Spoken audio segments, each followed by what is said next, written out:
This is very important. This is a very dangerous. Yun po yung aking ikinatatakot, ikinababahala, na nami-mislead po yung ating mga mamamayan. Tatanong ko nga sana, to what extent can you bend the law that can still be acceptable? Hindi po pwede yun.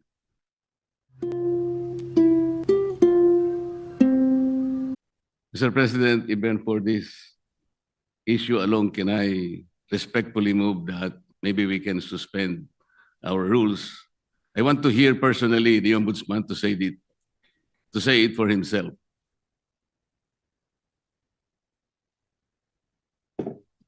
One minute suspension, Mr. President. Session suspended.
opinion will not even matter, Mr. President.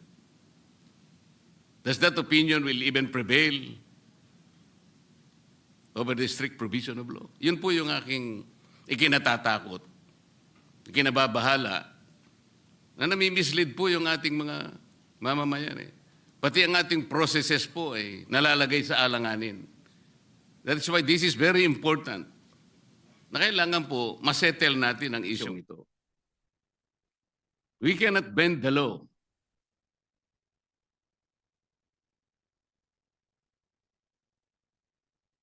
Kasi po, kapag pinanatili natin yun, it is as if the ombudsman has the power to refine the law or even revolutionize the law. No one can do that, Mr. President.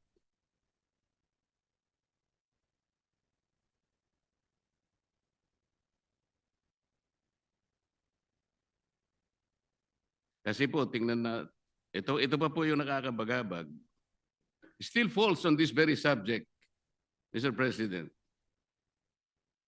Kamakailan lamang po ang ating current ombudsman ay nag-announce na sa mga darating na araw, meron pong may issuean na warrants of arrest. Na mga iba po ay kasama pa natin sa kapulungan ito, Mr. President. Mr. President, may I ask whether the Office of the Ombudsman has the power to issue warrants of arrest?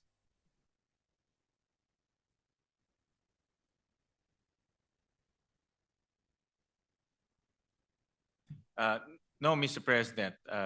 Ang trabaho na ho nila, ang pinaka-responsibility ho nila is to ensure accountability, Mr. President. Tama naman po yun at ako'y naniniwala. Pero bakit niya po kaya nasabi yun that on such a particular date warrants of arrest will be issued? Does he think that he can preempt the Sandigan Bayan or even the RTCs, Mr. President, to issue the warrants?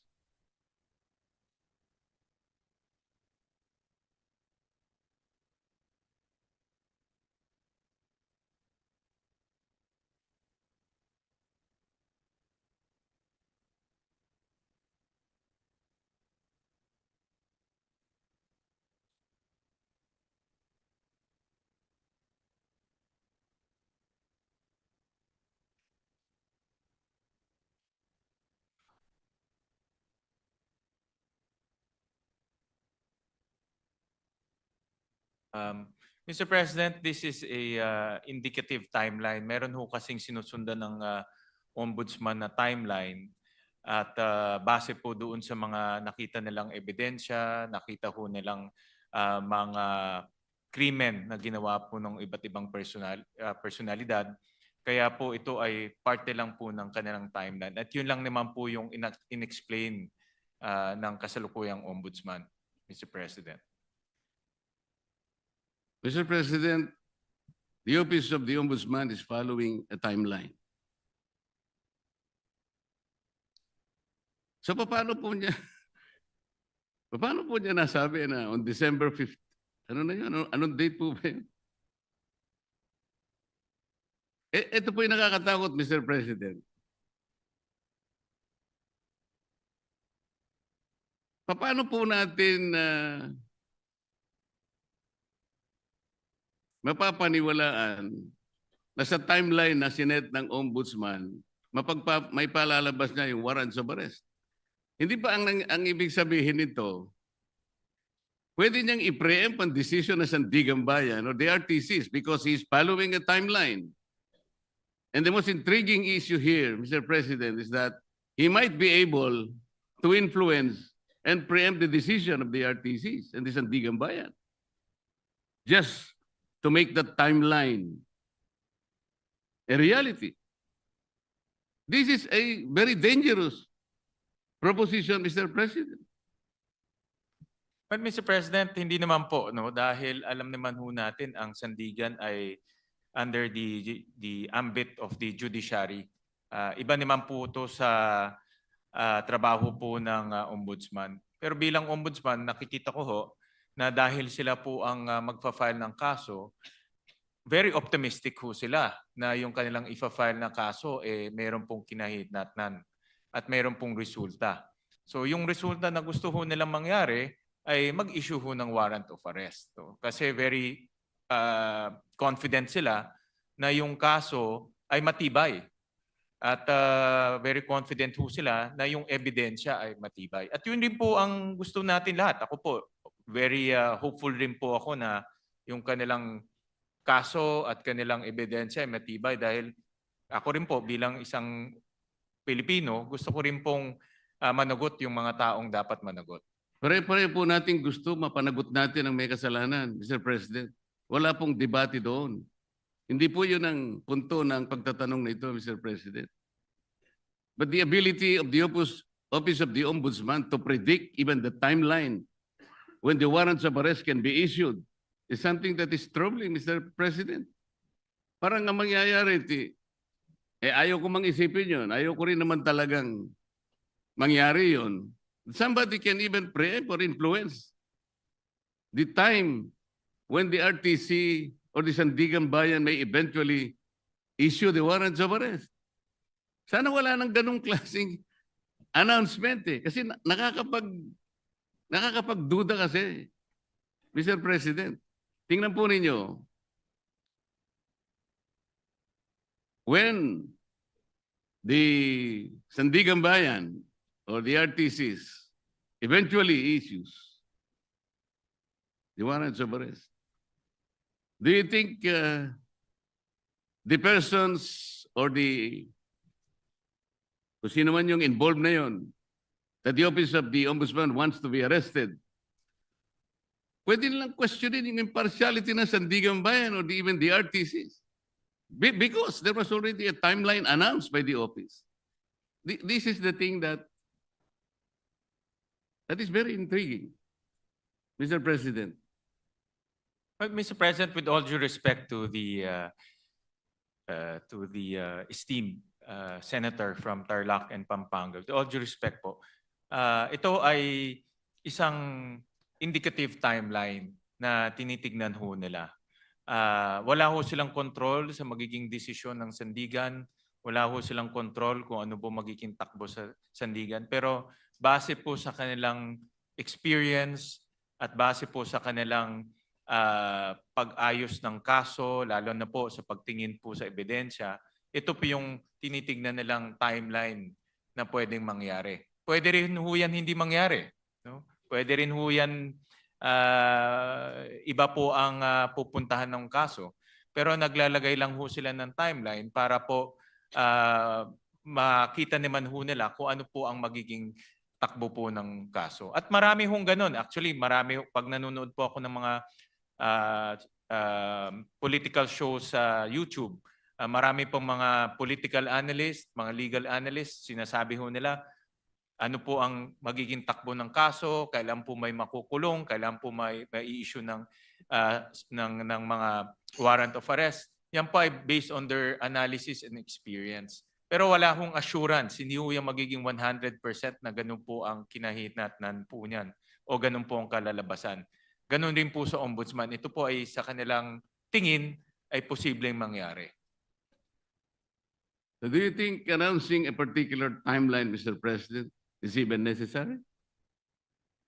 Ito po ay for purpose of information, Mr. President, and para po mabigyan din po ang publiko ng kanilang opinion pagdating po sa magiging takbo po ng kaso.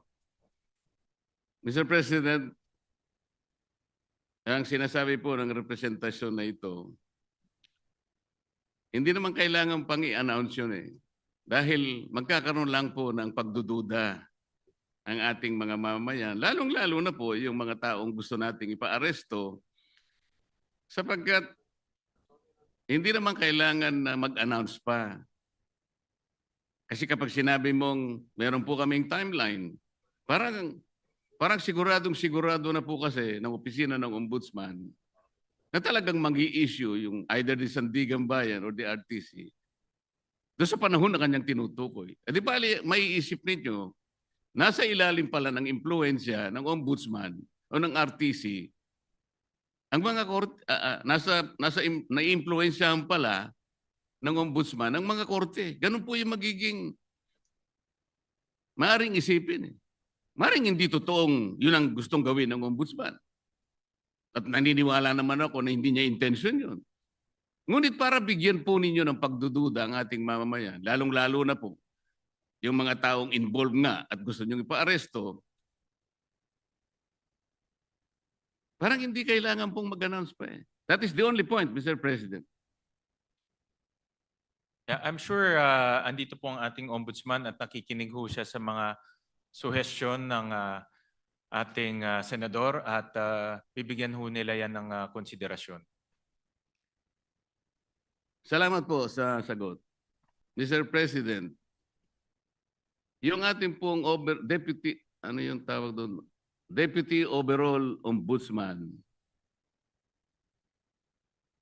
ay taga Bisaya, Mr. President.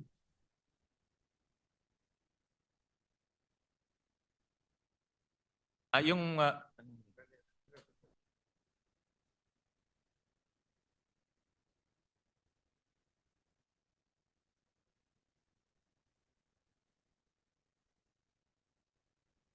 taga Mindanao po yung ating current Deputy Ombudsman. Tama ho kayo. Overall Deputy Ombudsman. Overall Deputy Ombudsman is from Mindanao, but he is also the Deputy Ombudsman for the Visayas, Mr. President. Opo, tama ho. So, yung acting po, yung acting. the overall Deputy Ombudsman and also the Deputy Ombudsman for the Visayas regularly travels from his place to Luzon and nga magastos po yun. Necessary po ba na sino po nagmamanage sa Ombudsman Office sa Cebu?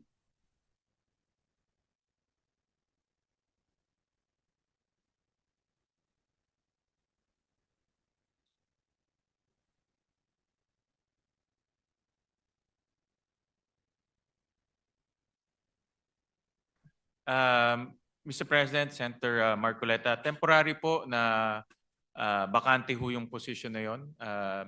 Pero later on ho, ma-filled up rin ho yung position.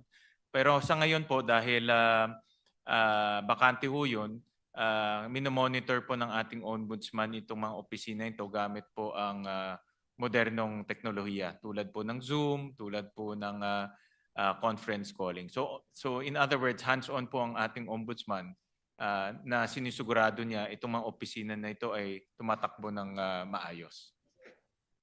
Alin po yung bakante, Mr. President, yung overall Deputy Ombudsman o yung Deputy Ombudsman for Visayas?